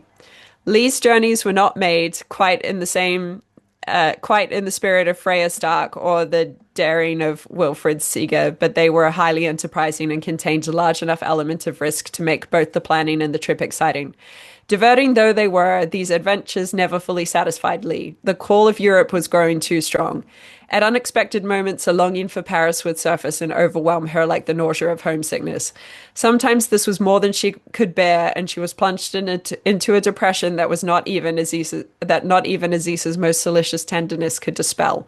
There seemed to be only one answer to this Arabian dream that had turned into a nightmare. With Aziz's indulgent blessing and his generous financial support, Lee left Egypt in the summer of 1937 on a steamer bound for Marseille. From there, she caught the train to Paris. All right. This is a good point for me to pause. Abbie, I have lunch down in the lobby, so I'm going to stand up. I'm going to go grab my lunch. No. And I don't want to, but it feels like a good stopping point. So back to Paris, for the third time? Yeah. I shared the rest of the year's schedule in the chat. Can you do Okay. like a 2-minute vamp, advertisement for the rest of what we're doing for this year? Hopefully people are interested, and I will be back with my poke bowl. Okay, for this little poke stop. After this Lee Miller episode in July, Kevin will be covering Richard Wagner.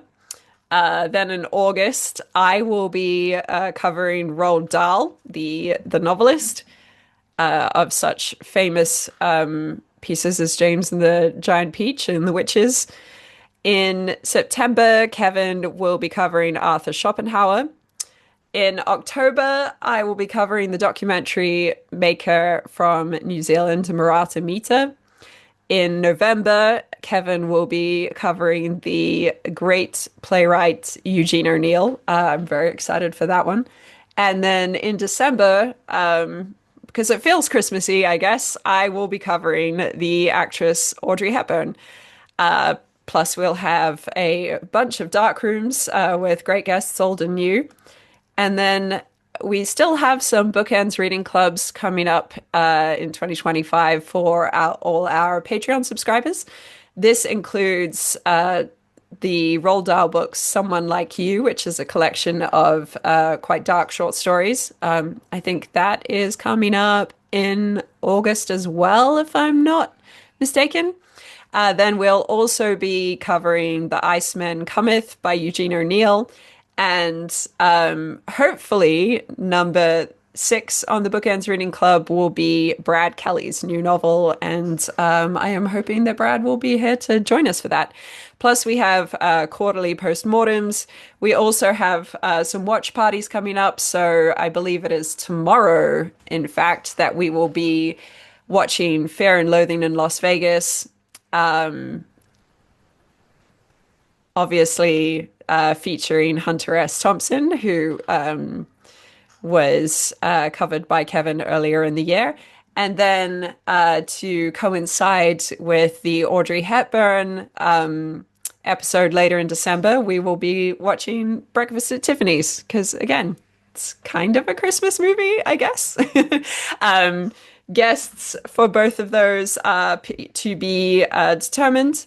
And yeah, so that's what we have coming up. If you are an artist, you have something to promote, or there is anyone from our back catalog of subjects that we have covered, including the ones we have covered recently, please feel free to email us. I believe it's artofdarkpod@gmail.com, and come onto our dark rooms. We have a couple of those coming up. It would be great to get some more booked in. Usually it's we booked on Sundays for the dark rooms. And we would love to have you come and join us and do an episode on anyone that we have covered in the past. Kevin's Pokeball it's obviously a big building that he's having. So he hasn't come back yet. I'm gonna head back into the episode and catch him up when he gets back, which hopefully won't be too long. So yes, we have left Lee Miller wanting to get out of Egypt because the post-colonial life is not the one for her. And just on her time in Egypt, she did produce some remarkable but lesser known surrealist landscape photography that came out of her desert trips that she liked to do. And those included depictions of ancient monuments or bustling markets. They captured eerie, otherworldly stillnesses of the desert, abandoned buildings, bleached animal skeletons, surreal rock formations, all rendered with a dreamlike sensibility. So her surrealist learnings from her second time in Paris like really came into her photography. These photos reflect both her artistic eye and sense of personal dislocation, a surrealist gaze turned on real landscapes. The work included portrait of space, a desert landscape seen through a torn fly screen, and this is regarded as some of her most striking surrealist images. In Cairo, Miller took a photograph of the desert near Siwa that Magritte saw and used as an inspiration for his 1938 painting Le Baiser. Miller also contributed an object to the Surrealist Object and Poems exhibition at the London Gallery in 1934. So yes, on her first night back in Paris, another major turning point in her life would occur. Where here comes Kevin. Here he is. I have updated. How did that go, Abbie? Yes, quickly. I have updated our listeners on all our comings and goings. Wonderful. And, Sorry, everybody. It's a long story. There are some things happening in the state of Minnesota right now. We'll just okay. Anyway, so we're coming back to Paris with Lee Miller. We are just coming back to Paris. All right. On her first night back in Paris, as I had just said, another major turning point in Lee Miller's life would occur. She was invited to a surrealist ball where she met the English surrealist painter Roland Penrose. Penrose, born in 1900, was the son of James Doyle Penrose, a successful portrait painter, and Elizabeth Josephine Peckover, the daughter of Lord Peckover, a wealthy Quaker banker. He was the third of four brothers. His older brother was the medical geneticist Lionel Penrose. Roland grew up in a strict Quaker family in Watford and attended the Downs School in Colwell, Hertfordshire, and then Leighton Park School in Reading, Berkshire. In August 1918, as a conscientious objector, he joined the Friends Ambulance Unit, serving from September 1918 with the British Red Cross in Italy. After studying architecture at Queen's College, Cambridge, Penrose switched to painting and moved to France, where he lived from 1922, and where in 1925 he married his first wife, the poet Valentine Boyer. During this period, he became friends with the artist Pablo Picasso, Wolfgang Paulin, and Max Ernst, who would have the strongest influence on his work and most of the leading surrealists. Penrose and Boo's marriage had broken down in 1934, and they divorced in 1937. And the following is from an interview in the Gagosian with Anthony Penrose and his daughter Amy. We found 300 pages of love letters between Lee and Roland when they first met in 1937. They met at a fancy dress ball, and he whisked her off to what he called a surrealist summer camp in Cornwall, where they met up with Man Ray and Max Ernst and Lenora Carrington. At 80 Fedlin was there Paul Alouard, Noosh Alouard, Henry Moore, and Irina Radetsky rocked up and spent a few days with them too. They had a wonderful time there, and then they decamped and went to the south of France and met up with Picasso and Dora Maar. That's when Picasso painted Lee's portraits. Although this is a quote from the book. Although he made drawings from life, chiefly of Noosh and Dora, most of the paintings were made without a sitter. One day it had been Paul Eluard dressed as Alcien and unexpectedly given suck to a cat. Next, he announced that he had made a portrait of Lee Miller. On a bright pink background, Lee appeared in profile, her face a brilliant yellow like the sun with no modeling. Two smiling eyes and a green mouth were placed on the same side of the face, and her breasts seemed like the sails of ships filled with a joyous breeze. It was an astonishing likeness. An agglomeration of Lee's qualities of exuberant vitality and vivid beauty put together in such a way that it was undoubtedly her, but with none of the conventional attributes of a portrait. And so that was about a portrait that Picasso had done of Lee Miller, which I believe Roland bought off him for £50 and then gave to Lee. So Lee and Roland had this wonderful kind of summer love together. Eventually that summer had to end and she needed to go back to her husband. And when they left... that kind of life. That kind of life. So they left the south of France and she went back to Egypt. Overjoyed at having her home, Aziz threw a party for more than 100 friends, including, of course, Eric and Maffei. The Picasso portrait that I just mentioned earlier was hung on the wall in the hall where everyone entering would have to pass it by. Lee stationed Maffei near the painting with strict instructions to eavesdrop on the guests' comments. Word had got around before the party that Lee had sat for a famous artist, and it was naturally assumed that the result would be a conventional portrait. The guests were astonished. As the drinks took effect, the current of conversation was dominated by many of them claiming they could easily do a better likeness with their eyes shut. Lee had anticipated this, and choosing her moment, flung open the doors to another room where paints, paper, and brushes were all laid out. "Okay," she challenged, "let's see how you make out." The party was a memorable success, with all of the guests ruining their evening clothing by dubbing away with abandon. After the months of freedom and gaiety, the social life of Cairo, the black satin and pearls set, as Lee described it, was anathema to her. Parties with puerile games of telepathy Anathema. Anathema. You got it, Abbie. You're doing great. What a life. What an incredible life from like, oh my goodness. I mean, and yeah, okay. What's a little summer affair between friends, right? Like,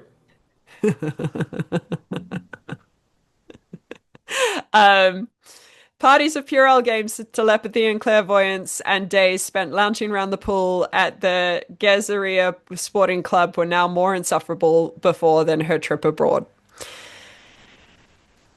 More insufferable than before her trip abroad. Lee and Roland started writing to each other. They were kind of lovey-dovey. So this is again from this interview. Lee and Roland started writing to each other. They were kind of lovey-dovey bits, but what I loved about them was that they were gossiping about their mates, and their mates just happened to be quite famous artists. So you get these little tidbits about how Max Ernst is having problems with Lenora Carrington and Marie Bertha Orange, Orange, Orange, Orange. Another famous artist who was clearly French, whom he was married to at the same time. But they're also talking about the political situation, him in England, her in Egypt as the war starts. And within that, she's also writing about trips she's done, how she's gone and learned how to become the sister of serpents and how to train snakes, and how she's crossed that her husband won't allow her to have venomous snakes in the house. And for some reason, he's scared he'll get bitten. It's a lovely way into her Egyptian photography and that group of friends, in addition to her relationship with Roland. It's been great to compile the letters, have that part of the archive out there and accessible to people. We called the book Love Letters Bound in Gold Handcuffs because obviously they were writing to each other but desperately wanted to see each other again. So that book is also a podcast that I'd mentioned at the top of the episode, which is a compilation of these letters between Lee and Roland. And yes, there are a lot of historic events that are weaved through the correspondence. So you've got Hitler's rise to power, as well as the situation, the early evolving situation of Palestine at the time, because Egypt was just coming out of a colonial period, and the British had signed is it the Balfour Declaration? Yeah, it's the Balfour Yeah, Declaration, which didn't that sort of planted the seed for the Jewish state yeah. in the Levant. So Yeah, yeah. all of that was sort of happening at the time, but it's in amongst these love letters, and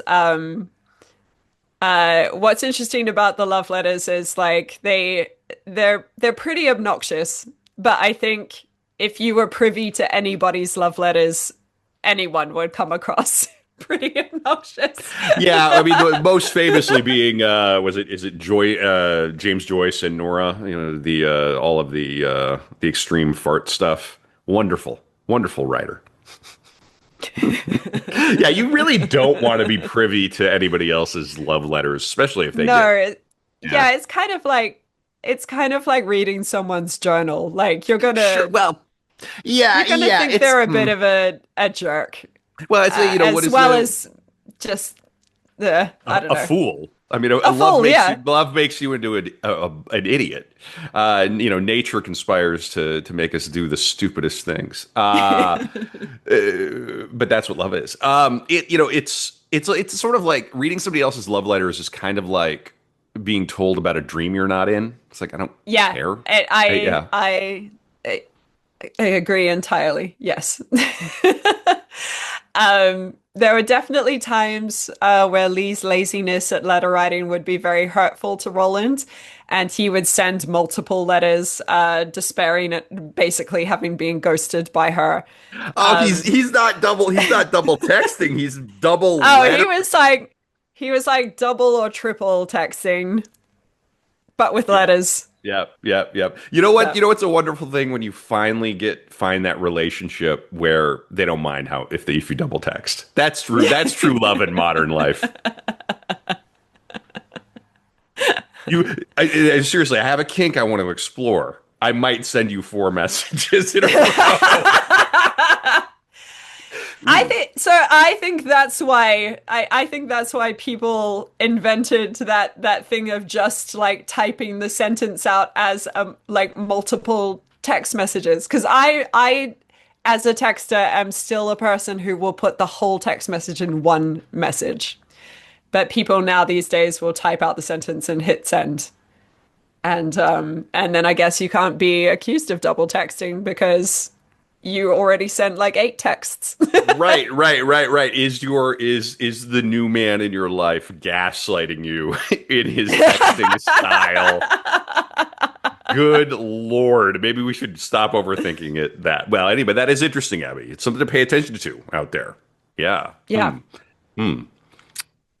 Go on. Anyway,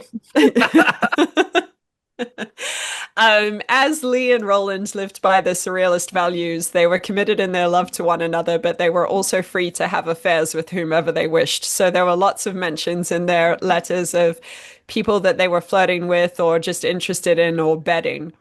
In 1938, Penrose organized a tour of Picasso's Guernica that raised funds for the Republican government in Spain.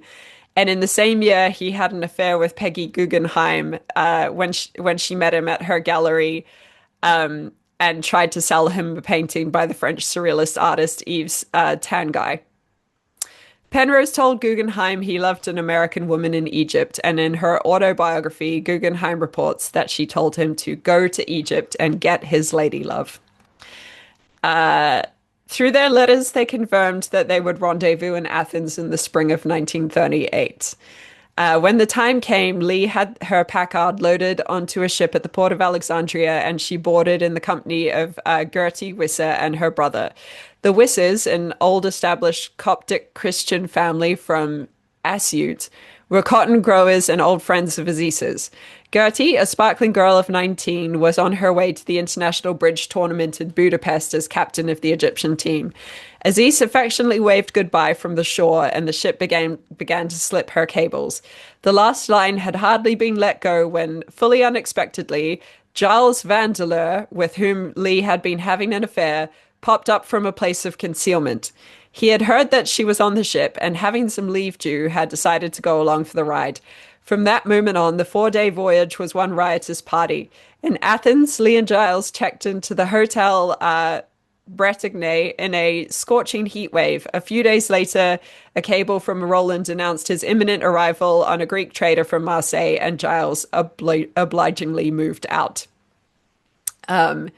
Roland would write, "After a brief taste of the wonders and excitement of ancient and modern Greece, we left the tavernas and the enchanted islands and the beaches to steer inland towards the north, enjoying along our route remote villages, mountains, vineyards, and olive groves. We camped in lonely places and stopped in the shade of great trees to refresh ourselves with the cool sour milk made by shepherds from their flocks. After visiting the groves of Thassos, we crossed Bulgaria, and on reaching Romania, we were first entertained by the decaying sophistication of Bucharest, with the tea houses sold caviar, and every horse cab had a violinist perched up beside the driver. Sadly for me, all of these roads came to an abrupt end when I was obliged to leave Lee in Bucharest and take the Orient Express back home. On the way, a sudden reminder of political reality awaited me in Munich. The vault of the main station was decorated along its entire length with thousands of Nazi flags in honor of Chamberlain's appeasement visit to Hitler." And so a year later, I think, they met up again and did a trip around the Balkans together through Romania and Greece mostly. Then Roland went back to England. This guy, what's his name? Is Art Vandelay? Is the guy who showed up on the boat? The Art Vandelay. No, what was his? What's Art Vandelay from? Art Vandelay is from Seinfeld. When he decides that he's an architect. George is an architect named Art Vandelay. Yes. Giles Vandeleur. Okay. Cousin of Art, European cousin of Art Vandelay. I love that she just has like lovers who. Cousin. Oh, Egyptian, the Egyptian cousin, Coptic Egyptian cousin of Art Vandelay. Yeah. Yeah, she's got lovers everywhere. They're going out on desert trips with her when Aziz can't. They're sending her letters, multiple letters, annoying letters. Yeah. Many, many letters. Mm-hmm. So on this other trip, Roland went back to England, and then Lee went to Syria. And while in Syria, she wrote to Aziz from the Hotel New Royal in Beirut. And she says, "Dear Aziz, here I am after several ridiculous days skiing, snow, freezing cold, and fun. There have been as many changes of scenery and weather here as there are kinds of religion and races of people. The desert, the cultivation, and the mountains, comforts and discomforts, fun and boredom, and all of them vaguely disappointing because of my own state of mind. I can't attack or appreciate anything directly because I'm so torn and shredded in my own self that my subconscious TikToks and irritates all my waking and sleeping moments. And I can't think of anything satisfactory to do about it. I can't just stuff my ears the way I used to for the dogs in Giza or your fancy new clock or the gardener clipping the lawn. There is no further way of escaping, no way of pretending there isn't a problem, and worst of all, I am such a coward that I'd rather solve it from a distance and let the details take care of themselves. It ought to be much easier from here for me to say and know about coming back. And it ought to be easier for you to say if you want me and why and how. It's too shy making to talk about it face to face and inclined to get buried in tears or my hysterics, or shingled under by some petty quarrel about friends or hours for lunch. But it isn't simple to know what one wants. I feel that you want most of all to be excused from further trouble for and about me, and of course to feel absolved in all good conscience, free of responsibility and preoccupation with me. But either from tender-heartedness or misplaced faith in my possible reform, you are blinding yourself to my worthlessness as your wife and even as a companion. As for me, I frankly don't know what I want, unless it is to have my cake and eat it. I want the utopian combination of security and freedom, and emotionally, I need to be completely absorbed in some work or in a man I love. I think the first thing for me to do is to take or make freedom, which will give me the opportunity to become concentrated again, and just hope that some sort of security follows. Even if it doesn't, the struggle will keep me awake and alive. For the moment, I've come back to Beirut to make another start at solving the impasse of visas and identity. In case you would like me to come back to Egypt to really and truly talk over yours or my or our plans for the future. Otherwise, I'll go to America or Europe. Goodbye, darling, and good luck until I return, or even if I don't. Lovely. Gracious. And that's a breakup letter, of course, right? But that is that I don't she's not I don't feel like she's manipulative there. Like and that I and even if she is that phrase, it isn't easy to know what one wants, is that's some profundity. Yeah. That is true. Wow. Okay. Yeah, we're dealing with a very sophisticated mind here. She's no dummy. Yeah. Hmm. Well, she did return to him briefly. So, yeah, Lee did return to Aziz, kind, gentle, and affectionate. He welcomed her back, although it was obvious by now that there could be no hope of salvaging the marriage. He never allowed his exasperation to show, as time and time again he tried to find a solution to her inner restlessness. No indulgence seemed capable of quelling her disquiet. It was too deep-seated and fundamental to her nature. When Roland got back to England, he wrote this surrealist poem with pictures, and it became a book called The Road is Wider Than Long. It was published in 1939 and is thought to be the first ever British surrealist photo book.